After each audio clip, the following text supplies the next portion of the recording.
Hi, I'm Chris Timpanelli, and I'm an attorney. I am a member of the New York, Connecticut, United States Supreme Court bars, and been practicing law since 1985, and I'm a 3-handicap golfer.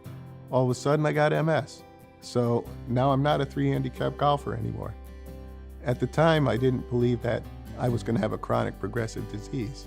I thought it was a one-time optic neuritis, but with MS, you've got a disease that you have for life, and it's chronic in my case and progressive. As I progressed, I went into a wheelchair, and it was a different story. I always denied that I had to use it, and I didn't want to be in the wheelchair full time. But I fell one time, and I was left stuck on my shoulder upside down with my foot caught in the chair for 12 hours. Being on the floor like that, realized that I couldn't be as independent anymore as I thought I could be. And I realized that I had to use the wheelchair and stay in it. My transition from living at home independently was unscheduled.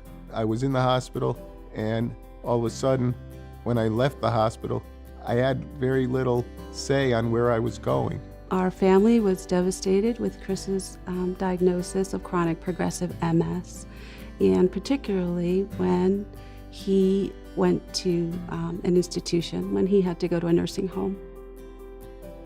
And at that time, it was very difficult to make the decision because we were so limited in our options of where he could go. I was very angry. I didn't think I belonged in a nursing home. I didn't want to give up the independence, but on the other hand, I didn't want to put the burden on my family and my parents.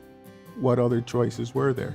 I either go in the nursing home or go somewhere else, and there was no somewhere else.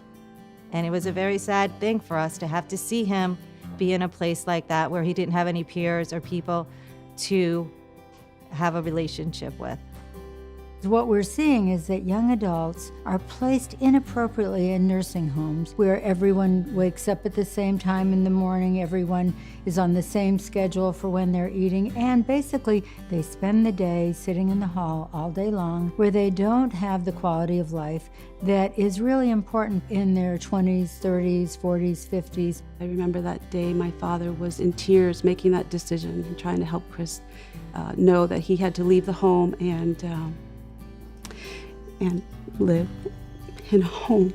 It's devastating to know that your brother's someplace that he is not going to really grow and be able to be himself and to thrive after seeing the type of life that he has lived.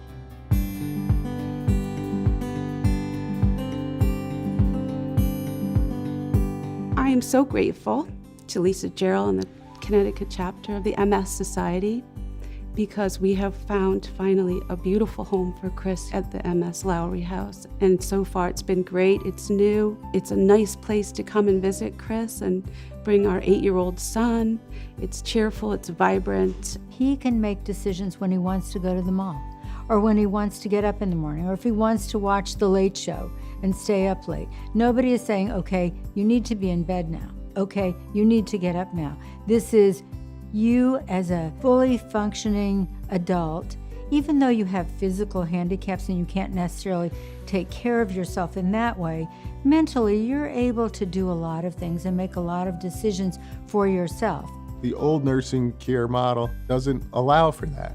This MS facility, the Sylvia Lawry house here in Bridgeport, allows you to live your life on your own, basically just within the facility setting.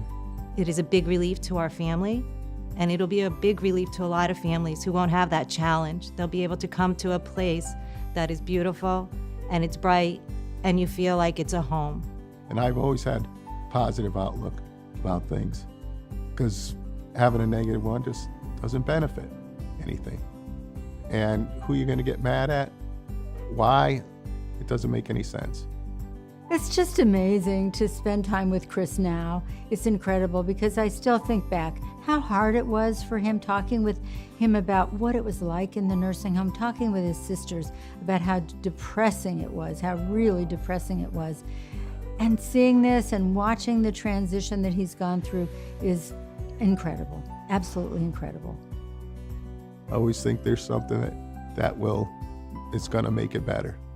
They're going to cure MS, and I'm going to walk again, and that's just the attitude that I have about the whole situation. And I believe that. And every day I get up and do what I do, just waiting for that day. So, and it will come.